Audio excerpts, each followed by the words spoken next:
It's really hard to say Buddhism believes that, and it's difficult, and it's just as difficult to say Zen believes that. And so you can't even say, it's like, and Soto Zen believes that. And it basically comes down to, my impression of Zen at the current moment is, we certainly, like a big one is the separation of the profane and the sacred. Where in the Eastern religions, you just don't really have that. You don't have that bifurcation of spirit and mind. Like when they translate the word out of Chinese or Japanese, they always say mind, but they take pains to say, no, it's kind of like spirit, heart, mind, body. I was raised Catholic, and I think from most Christian, and this goes back to, again, our Hellenic point of view, we think of ourselves as being in the world. We are created by God, but we are in God's creation, and in fact in Genesis we're given dominion over it. And they took great pains to say we're not of the world. We're in the world but not of the world. In Buddhism we're of the world. We are made out of dirt. And I think a more modern understanding of karma is we are part of the natural processes of life and the universe. And cells go awry, and the cell replication, or it could be you got a virus.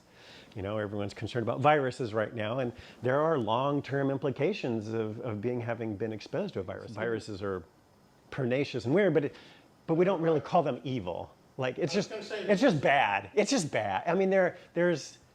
It's part of the natural order, and our science to avert it is part of that natural order. But none of it represents good or bad. Right, none of it represents good or bad. We are contingent, impermanent, and we come and go.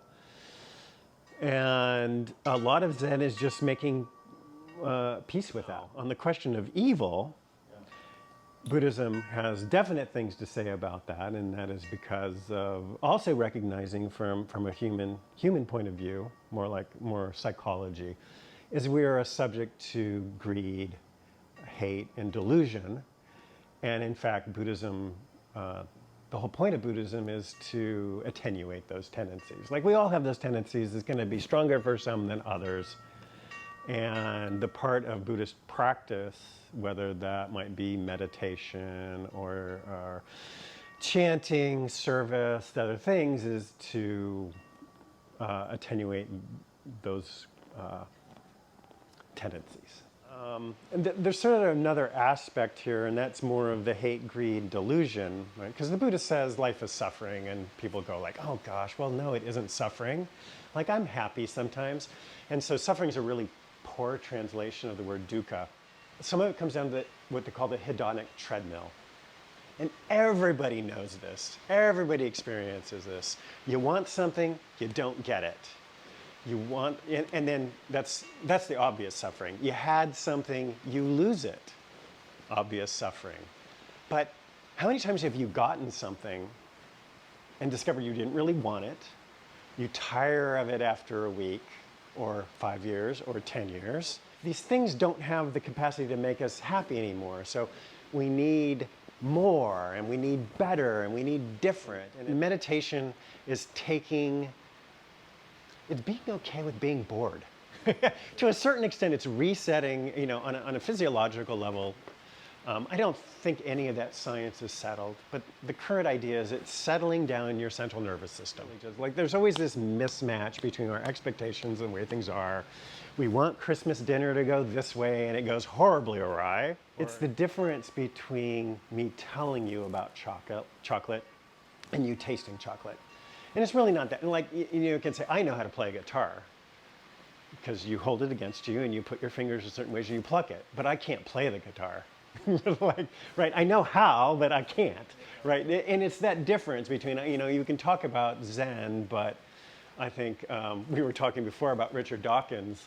Like Richard Dawkins is like, yeah, I tried meditation once for 15 minutes and didn't do anything for me. And I go, yeah, if you played the violin once for 15 minutes and you've never done it before, what would that have done for you? Which, well, I'm crap at the violin. And it's like, well, no, the getting good at it is actually the part of it. So I don't find like meditation, it's not a flow state. You've done it before, like when you're like really involved in a project and like time doesn't have any meaning and you're really into it.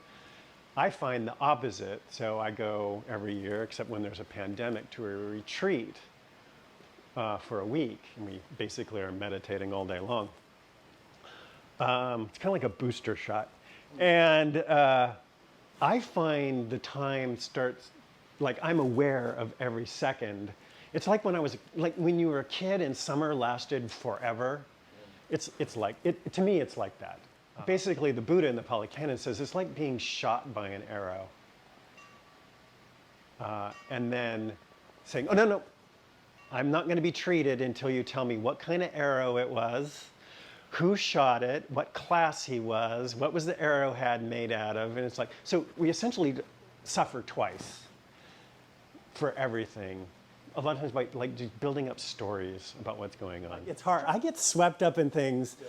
I can only really say that the training and the practice is either hopefully you're not swept up as often, and B, you notice when you are swept off, and you can stop it before you do too much damage. Like I get in arguments with my husband, and it's like, you wouldn't, it's like, that's not very Buddhist of you.